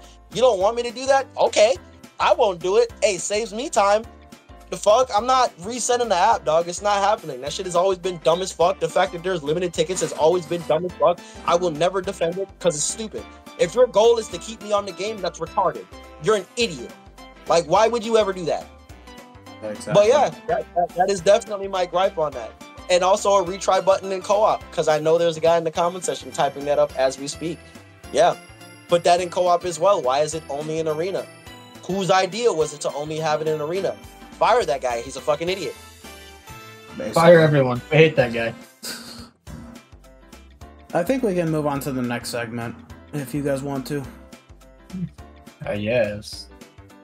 Our next topic here, the strong attacks. Oh my god. Yeah, so this is really big. So this is something realistically you're probably only gonna understand if you're sweaty. And this is why I said this. When you're in GQ, more specifically, when you're competing, not just being in S League, but you're competing, meaning you're trying to stay. And you're resetting so you can stay. When you're competing in GQ, you are going to run into the same problem as everybody else. It doesn't matter how high a character's modifiers are. If their strong attacks are not good, they are not clearing well. A unit with less modifiers, lower modifiers, with better strong attacks, a lot of times will do better than a unit with higher modifiers with worthless strong attacks. A good example is Masaki for this one, if I'm being 100% honest. A 18% mag. Now compare that to a 40% mag or a beam. Which one would you really prefer? More likely a beam or a 40% mag, because they actually do damage. And then if you have really high modifiers on top of that, that only makes it better. Like, this new GQ that's coming up, I hate to break it to you guys, and you guys are not gonna like hearing it, but I want you to look in your box right now. And I want you to understand a good fucking 60-70% of your characters are going to be dead on arrival with this new GQ. Why? Because this new GQ isn't about your clear time. It's about how many waves you can push. And the only way to actually push waves is to have a high damage burst strong attacks, like 960s tracking vortexes, full screens, beams, 1170s, charge SAs. Hell, even the barrier SAs that have the 675 AoE. You want things with burst, because if you don't have burst, lunges count too, you're not clearing. You need attacks that have a lot of range, and you need attacks that have good collisions that aren't ranged collision, because ranged collision is terrible for clearing. It's good for proccing, not for clearing. Hey, a lot of units are going to be asked out. Hey, that Quincy Ichigo in your box you're so proud of with that 18 mag, yo, GG's, bro. Yeah, you might as well, hang them up, bro. Just go ahead, hang them up, bro. I do want to express that with the fact that GQ is going to become more difficult, bruh, I'm starting to hate more of the barrage units as a whole. Like, Bambi, she's definitely by far the worst aged unit out of all the barrage attack characters. Like, only being able to get 40 seconds remaining at 2.5 just because Grammy came out is not a good sign at all for like her progress. And by the time we do get like a ranged Captain Guild quest, oh yeah, for Nightmare Plus though, that kind of shit, trust me, she's gonna be absolutely dog water. I don't care what Extra has to say. I'm gonna state facts as is, even if it's gonna be the same case as my favorite character. I'm gonna be here spitting facts all over your fucking face because I have to state where the problem is for the characters, honestly. And the crazy thing is, I don't know, man. Even Yumi Chika, I'm feeling like he's not it for like melee squad 0, but that's just my personal opinion.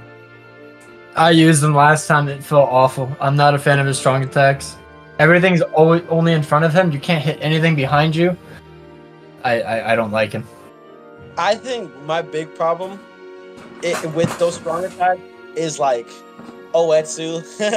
I've started to realize, yeah, like every single boss in the game that has a lunge should never use their lunge. I was talking to a couple of my former guildmates about this the other day. Most people don't know, like, lunges give you invincibility frames. Well, it depends on the type of lunge, but like the bosses, they gain invincibility frames when they lunge. So Wetsu, I don't know if you guys have noticed sometimes, but he straight up will not take damage at all when he lunges. It's because he's invincible when he does it. That shouldn't be a thing. Like, I don't know why that hasn't been patched out yet, but that's an actual problem. I did not. He jumps right through your barrage attack, man. Even with paralysis or anything. But and since you doesn't have paralysis, it's like just jumps out of it. What I found more problematic was the fact that he instantly jumps out of the freaking strong attack, allowing you to miss. I did not even know about this. What the hell? Yeah. Unless you paralyze him or something, dude, he just jumps right through. It actually tilted me so hard. Yeah. Or I think I was using Future Hemi. She would just like suck him right out of my barrage attack. I'm like, are you kidding me, bro? What are you doing? Yeah, it's bullshit. Completely bullshit. It's bad. I'm starting to see, like, and I'm starting to recognize this too, especially with units, bro. I've now am of the opinion, I'm not gonna lie, paralysis is like my favorite status element. Like, just that or freeze.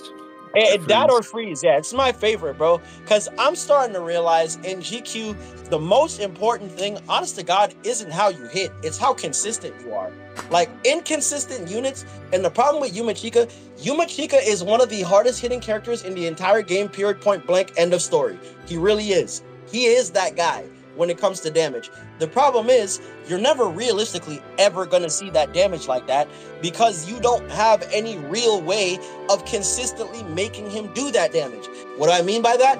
All of his supports, it's like their main goal is to make his life horrible. Like, actually, they push everybody out his strong attacks. They get their procs in the way, which is the most obnoxious shit, bro. It is so obnoxious. I hate weeks that have units that have a bunch of different status elements. It kills your consistency because you can't proc as often. That shit is annoying. It is so annoying. You'll reset so much because of that. How many of you use Maid Orihime and like you have genuinely contemplated just kicking her off your team completely because she keeps fucking paralyzing the boss when you need to like proc laceration or weakening or something? That shit is annoying, bro. It is annoying. Oh my god, it's so annoying. Yeah, but like they got to get rid of that whole like lunging thing, because he's not the only boss that does that. It's every boss that has a lunge, every boss. And what makes it worse, because KLab still has not patched it. Bosses use their strong attacks before they actually spawn in. That is an actual thing. They attack before they spawn. They start their animation before they're even there. Can I stop you for a quick moment? Yeah, go ahead. There's also a problem where after you nuke, sometimes the boss can immediately hit you, which makes no fucking sense, and that's a problem that I found a lot more occurring than the actual bosses having invincibility frames with lunges, honestly speaking. Yep. Also, have you noticed that sometimes when you nuke, it doesn't proc against the boss? And the nuke is supposed to be 100% chance. Yes. I feel like that's more so for epic raids than the guild quest. I didn't have this kind of problem whatsoever. It's bad. It's been happening a lot more often recently. I've been noticing, like, I'll nuke. What was it? It was what was last week? Like the second half of last week. What was that? That was melee. That was melee starter. Toshi's, wasn't it? No, it might have been Trushika. I think it was Trushika, yeah. Because it was Unohana and then Trushika. It was like a double Trushika rotation. Yeah, it was melee Soul Reaper and melee Stern Ritter. Yeah, there we go. Yeah. So I noticed that I kept nuking and the boss wasn't procced. I don't know when that started happening, but a soul bomb is a 100% chance to proc Period, point blank. What the fuck? Why am I not proccing against the boss? That shit is frying me so much. Even my weakened defense wasn't going off. It's like the boss was ignoring it completely. I don't know what that is. I hope they look into that soon, but it is an actual problem, and I've been noticing it a lot more lately in a lot more content. Like the bosses or enemies just are not getting procced, especially when they're supposed to. That's bad. That's genuinely bad. Like there's so many problems wrong with GQ, and like my whole thing about GQ is say what you want. I personally don't think GQ matters, not in the grand scheme of things, but I do understand GQ makes KLab the most money. Yeah, so, but I wish that they would fix so many of these goddamn issues, man, and they would stop with the goddamn NAD units. Which we're gonna get into a segment soon about the NAD units after we're done talking. Oh yeah. We're because I'm getting on KLab's ass for that. What's it? I don't know why there are so many bugs in GQ that KLab absolutely. It's not even like they refuse to fix it. They refuse to even acknowledge that it's a problem to begin with. That's bad, bro. You can't want to have your cake and eat it, is a saying that my mother said to me my entire life. Meaning, you can't like for instance, right? You can't want to go outside and have a nice warm day and then not sweat. That doesn't make any sense. You're gonna sweat. It's warm. You're an idiot if you think you're not gonna sweat. So like, it's the same thing here. You can't expect people to want to spend money on this game mode and you are not willing to take care of the game mode. It's your job. It's your job. If you didn't want to do it to begin with, you shouldn't have came out with the fucking game mode. Period, point blank, end of fucking story. There is no excuse why like it's been this long and they don't even acknowledge that there is a problem. There was one thing KLab did, to this day I still remember. Most people forgot. I never forgot, specifically because of how much it pissed me off. KLab made an entire news segment and announcement about how they fixed the sprite for Speed Kokuto, but they wouldn't acknowledge the fact that people kept spamming. They want them to zoom out the map in GQ for 3 years. But you're telling me that you're bringing up the fact that his garb was messed up and wasn't accurate as if I asked on a fucking, 6-year-old dead unit? Are you slow? Was this recent? I feel like this was recent. This is like last year. It was? I sure I remember hearing this, yeah. Hold up, no, this was when they redid the movie characters. Like, they brought out a new batch and did resurrections for, like, the old ones, and then that's when they fixed Kokuto's garb. Back in 2021. 3 years. Yep. I've heard about it. It's crazy because like I remember me and the boys, we really actually went into the BBS help chat to go check if anybody had. Bro, we did not find one complaint about it. We didn't find one, and we were actually trying to find it. We didn't find one, bro. You know how one KLab employee do all those complaints, huh? One KLab employee was like, "Dude, I really hate this art. Let's change it." Yeah, I'm like, bro, You're gonna tell me about this dumbass unusable units garb, but you won't fix the actual game mode that everybody still play? Like, are you slow? What? Bro, just fucking Banken. I remember day one when he came out. He had the eye patch in the model, and then they patched it out, and now he has no eye patch. Like, okay, that would have been the more valid complaint, but over Kokuto, when there was nothing wrong with him, it's like, bro. That would have been a valid complaint because the eye patch actually added to his design and made him cool. A lot of people summoned because of that. Taking that away, it's a giant fuck you. It's like, oh yeah, you summoned for this? You like this design? Oh, you enjoyed this? Fuck you. Wait, what? Yeah, but Banken had no eye patch. That's the thing. I just prefer without the eye patch for me, but that's just me. Oh, that's fair. Yeah, no, that bothers me so much. Like, they refuse to even address it. It's one thing to, like, for them to say no. It's another thing to pretend like no one said anything to begin with. Which, like, so before anyone says it, because I know some goofball is going to be typing it up in the chat right now. And if you want a reference for this, you can go to Cool's Discord, go to Cool Society, you can go to Cool YouTube channel. His Discord link is in his description and in his videos. Go to Cool Society and go look at the news. Look at the financial report.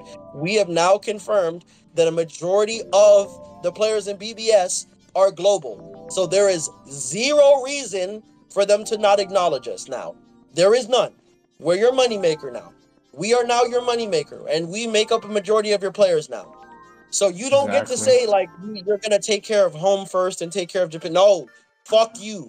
Start answering global, or else you're going to lose all your global players. You've already lost almost all your games. You guys are in the negative. Stop being fucking arrogant. Stop being arrogant. It's annoying. Stop acting like you're better, or like you don't have to listen to us. Because if you really feel like you don't have to listen to us, you can go back to being unemployed. You must have forgot this game pays your bills. Like, just straight up. I might sound a little arrogant for saying that, but surely you can understand from the perspective of someone who's put a lot of time into this game and spent a lot of money on this game. It's not much to ask for you to have some fucking respect and actually acknowledge the people that keep your lights on. I don't think that's asking for much. Yeah. That's just me, though. That's just me. Hey, maybe I'm tripping. You guys let me know in the comment section what you guys think, but that's my perspective on that. Nah, I 100% agree. It's so stupid how KLab still does KLab things. You guys ready for the next segment, or you guys want to say anything else? Any closing statements? I think pretty much everything's been talked about. Yeah. That I could think of. Alright, next segment, the problem with the NAD units right now. The NAD units, keep in mind, the last mega broken character for every single game mode was the tech 1000-year blower Aizen. 2 years later, he is still the king of NAD units. Why is this a thing? It's because every single NAD unit released ever have only been catered to 2 modes exclusively. The other being Brave Battles, and the other being Guild Quests. And what they do is that they always give them skills that cater towards one game mode. And honestly speaking, I am tired of it. I am sick of it. Because I want to try using Future Society or Hime, because she is by far the coolest NAD character that they have done so far ever. With the fact that they introduced the homing vortex. And the crazy shit is that she just still feels underpowered compared to Aizen. Why? Because they just still keep on making these fucking GQ characters where, oh, this unit has Flurry +1, everyone else. Flurry +2 in Guild Quest. Killer effect. Range damage. Like, bro. Is it so hard to start pumping out characters with Flurry +2 permanently and actually giving them like fucking attack buffs, like, I don't know, baseline damage multipliers that are good everywhere else? Fucking PvP characters get a baseline Flurry +2 or Flurry +3 even thanks to Sajin, and yet we still get the majority of the DPS skills only good for one guild quest for freaking Brave Battles or PvP. I don't know what the hell is up with that, and NAD units are dying. It's cool that they have done new NAD strings for specific characters. Like Sajin did not have that beam on the last hit, and I think it's really good. Imagine a melee NAD character that actually had AoE attacks on the first 3, and then the final hit being a freaking beam with the attack boost and the higher multipliers. I think that would make him be a very good character that can compete with SP units. And it's just so sad that these fucking characters are being left in the dark like as if they're fucking 2020 units. That's the thing that pisses me off the most. They just don't feel fun to play with. Like, you try to clear like one thing in like IT, bro, you're clicking away the attack button for 45 minutes. Yep. You know what's crazy about that too? Is like, I remember a time when NAD units were actually some of the most popular units in the game. I don't know if you guys were around during the time of Tokinata and Masaki and Owetsu when he first dropped, but like, during that period, in my opinion, was the best time for NAD units because KLab was innovating when it came to NAD units. NAD units have always been my preferred characters to play with because my thing I hate about SP is waiting for my attacks to come back. I hate that shit. It's annoying. I love NAD characters because you can constantly get your DPS off. They just have no fucking range and they're not good at clearing multiple waves. Bro, like, if you were around when Tokinata or like Safui Jushiro came around, they weren't like super popular just because they were really good in GQ. No, they were really popular because they were good everywhere. Tokinata was shitting on every single Senkaimon stage back when Senkaimon was actually difficult. I know that's crazy to think about Senkaimon actually being difficult, but there was a time, and he was shitting on it, bro. He was dogging on it. Jushiro as well, bro. He was an auto god for inheritance trials. He made it a joke. So good. Yeah, I have him 5-5. Dude, he was pretty good when I started. Same. It was like 6th Anni. Yup. Bro, and you know what's even crazier to me, bro? It's like back then, NAD characters, they had all types of interesting kits. They don't innovate NAD characters anymore. The reason why I hear a lot of people say like, Probably because they just don't sell. So they just stop making them super broken in everything in the game. They sold. Don't get me wrong. Like 1000 Year Below Horizon was fucking bonkers.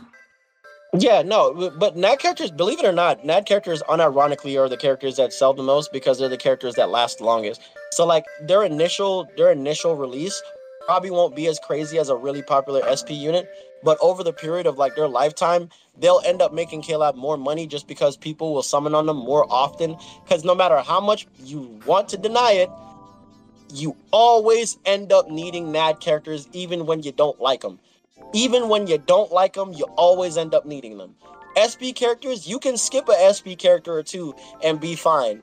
Go ahead and keep skipping a bunch of NAD characters and see how quickly you run into an issue where you don't have shit and you can't clear something because you don't have them. GQ being the perfect example, because for every single GQ reset, they always make it so you have to use NAD characters again. And the people who always get fucked up the most are the people who skipped all the NAD units. Think about all you GQ sweaty ass players out there that used to love nuking so much, and then when they changed GQ to where you had to start using NAD unit, you were assed out as fuck, weren't you? Yeah, you were mad as hell. You didn't have shit. You had to go back on those banners and summon it. You didn't want to, and you were talking all that shit. That felt nice, didn't it? I still remember how on 1000 Year Blower Yama's individual, Sajin was there. I 5-5'd him, except I didn't sell him. I still kept it, but I was pissed as fuck. And then I got the remaining copies of Yama 5-5'd him.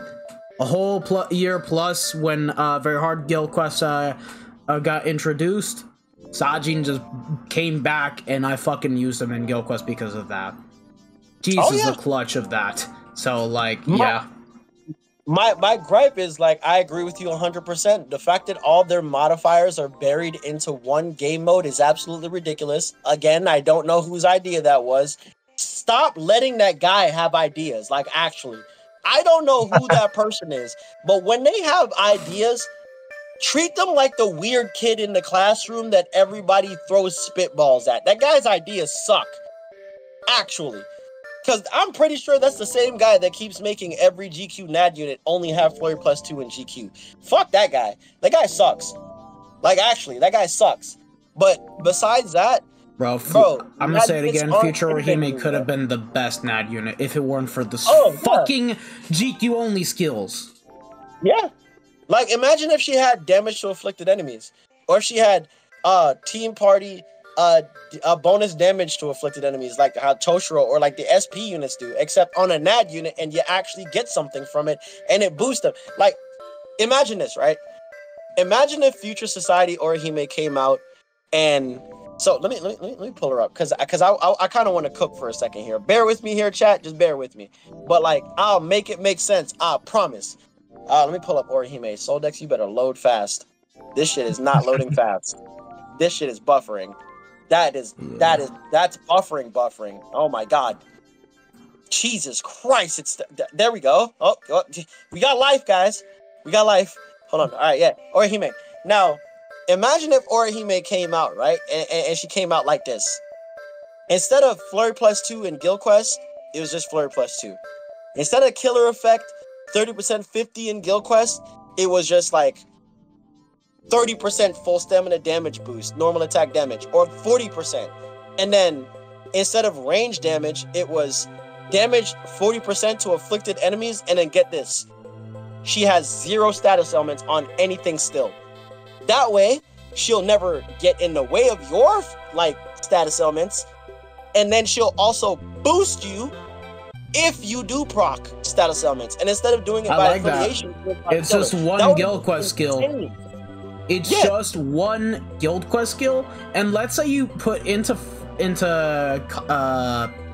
perspective epic raids. Since you're going to be bringing characters that inflict status element, Orihime, not only is she going to be getting the damage buff, but she'll also support you.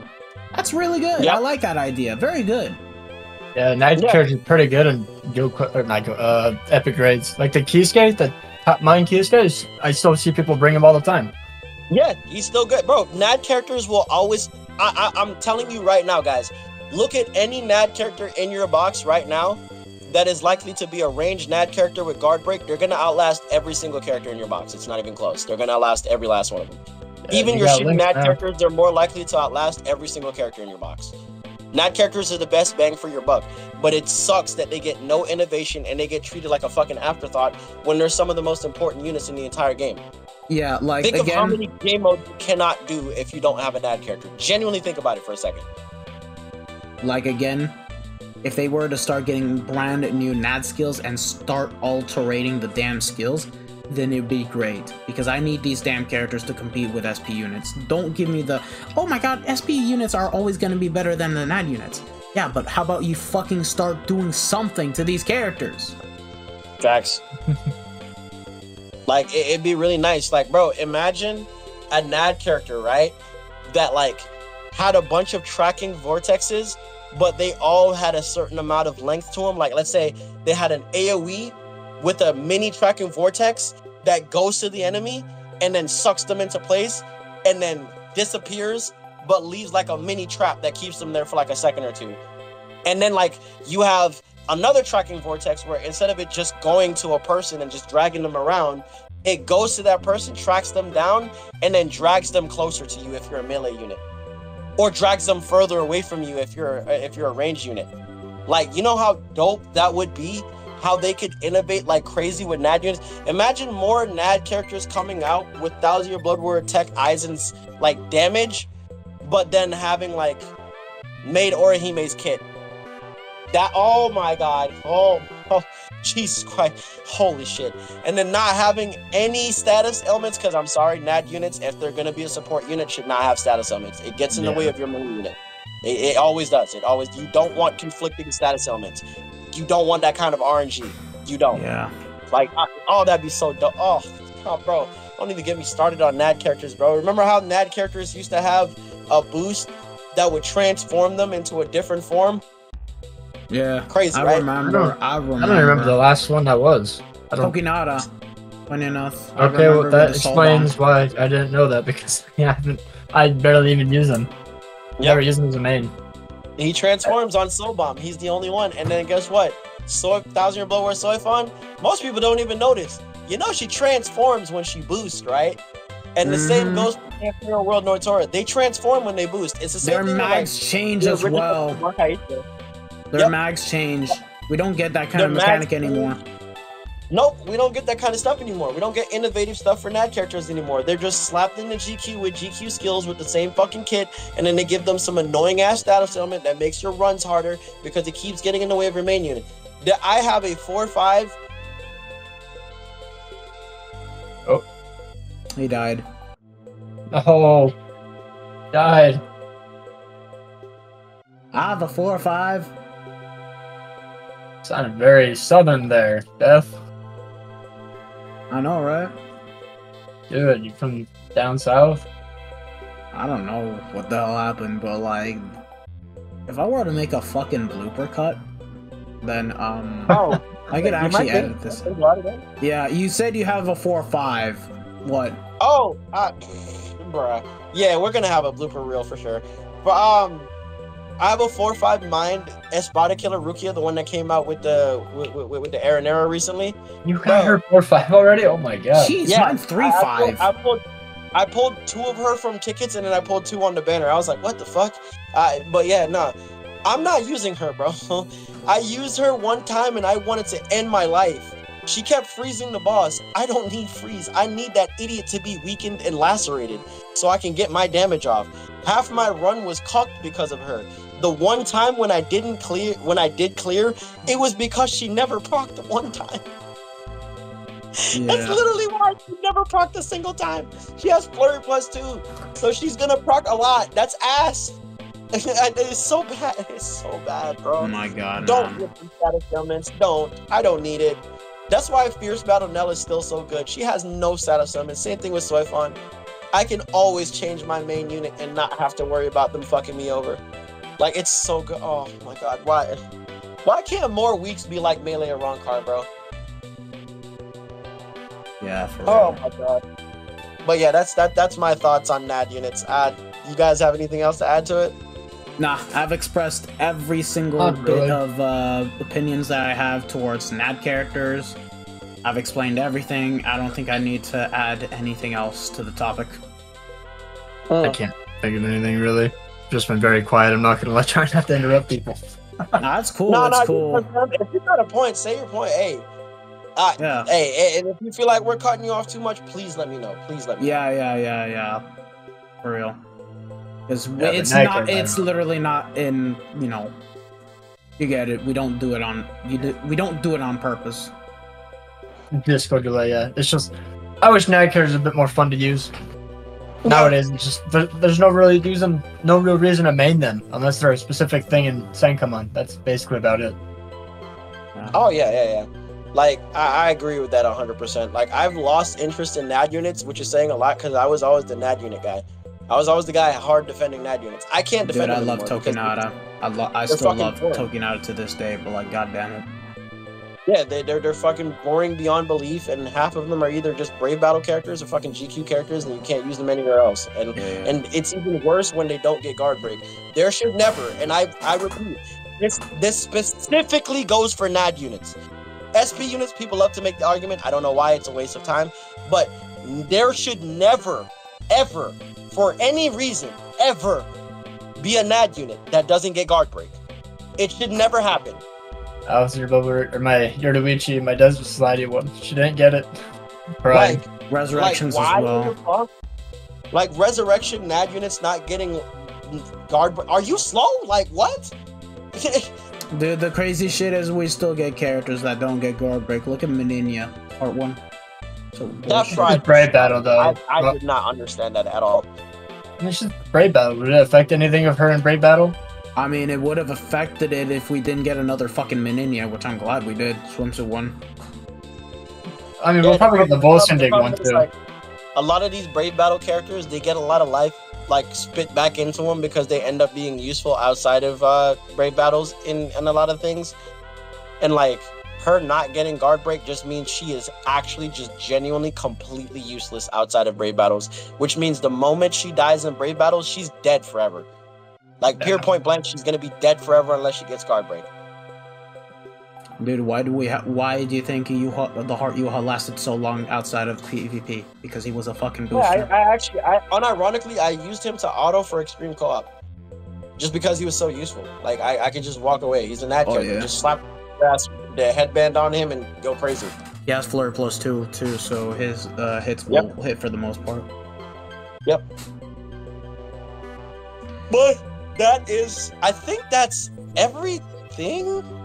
We covered all the topics. We did. There's nothing else missing. We're done. Yeah, that's like 2 hours stuff. Yeah, an hour and 56 minutes which some cut moments are gonna be turned into bloopers. That's gonna be blooper reel. It's just gonna be a compilation of my audio just fucking itself.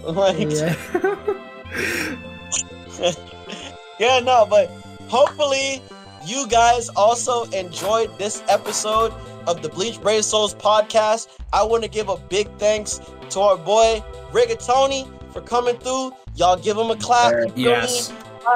Yes.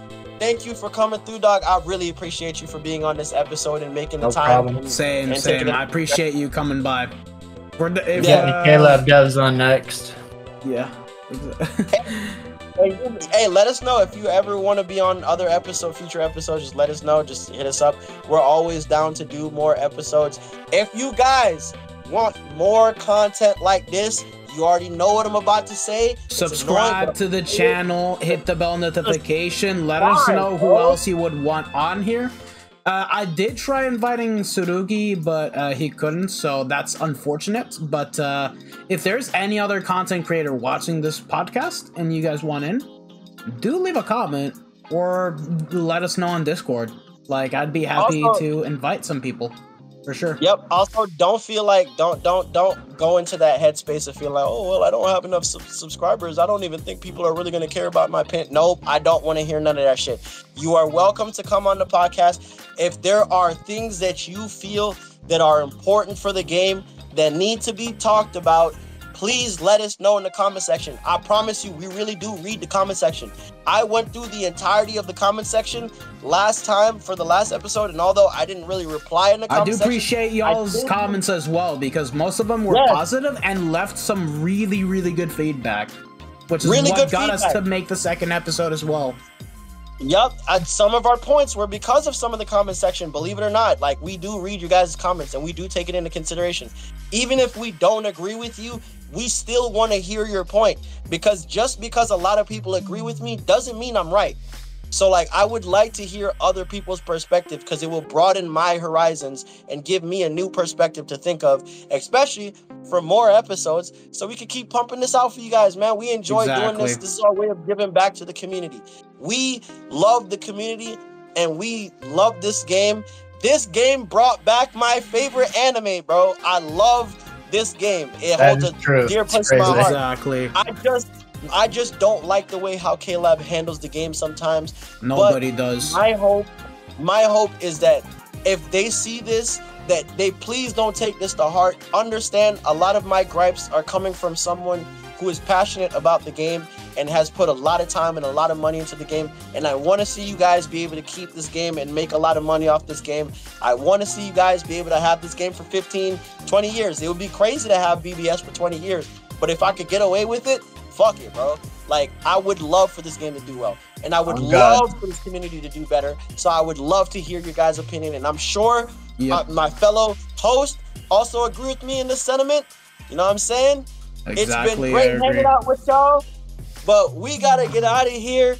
Yeah. It's been your boy. All right, I'll take care of the rest of the outro. Yeah. But yeah. Basically, what Lano said, I don't think I need to reiterate. I 100% agree with 100% of the stuff he said.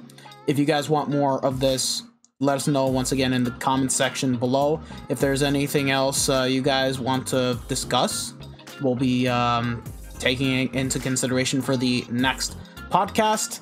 We're gonna try to keep this on a monthly basis, so that way it's always going to be a recurring thing from now on. People can get to enjoy this kind of stuff while they're doing something busy in their lives, and it's just something nice to listen into while we get it. So yeah, Lano and Tony, I appreciate y'all being on this podcast once more.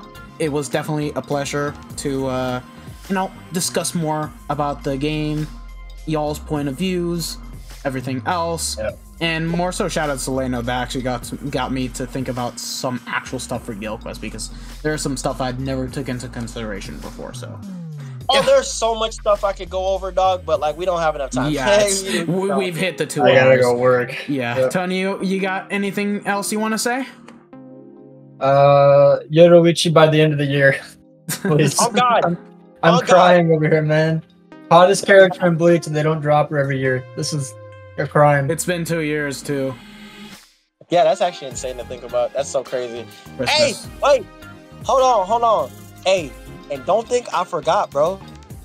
If you're not hitting that like button and you're not subscribing, I meant what I said last time. You've been caught lacking, bro. I'm gonna catch you lacking. I'm taking your fucking kneecaps, bro. Leave a like, dog. I meant that. What the fuck? Yeah. Bro, it's about to be Cotton Hill. What the hell? Dude, what Never the seen Children of the Corn? Hey, don't get me started. That's crazy. Bro, that's fucking crazy. God damn it. Turn it into Alright. a fucking meat cap massacre in here, bro. Don't play with me. You better hit that. Massacre. Holy. Alright, sorry for also cutting off some people. Alright, that ends the podcast. This has been going on for 2 hours. Enjoy the blooper reel at the end of the video, and we're officially signing out, so y'all have a good one. Take care, boys. Bye-bye. We'll see you guys in the next one. Bye. Did you cut off? Lino. Lino fell asleep mid-sentence, I guess. His microphone died. No. Yeah, it's a good thing that this is a recording and not a stream, otherwise this would have been completely screwed over. My god. I know. And he DC'd. I think he lost internet or something. Damn, that's gotta suck. Alright. Oh, Discord just booted me out. That's Sag. Rip in the chat. Last year I pulled Heart Unohana. When was I ever gonna use her? To be honest, like, I don't think people understand, like, and then again, but yeah, you were saying then again. Yeah, Discord's just being really annoying and kicking me out the call. You're only looking for the most recent 1000-year blower character that you can actually lose. Excuse me. Hold on, let me repeat myself. I'm in quite a predicament, boys. Currently speaking, my chair just tipped back.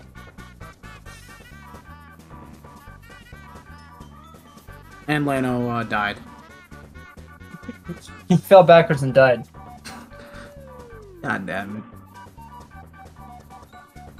Yeah, I'm gonna have fun editing this. We're already like, how long into this? An hour, Jesus. Yeah.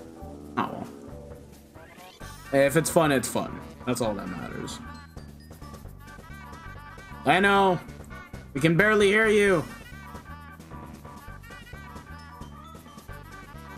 Is he even in here? I don't even hear him. He is. It's just, what the hell is going on? I think Discord is gonna boot him off soon.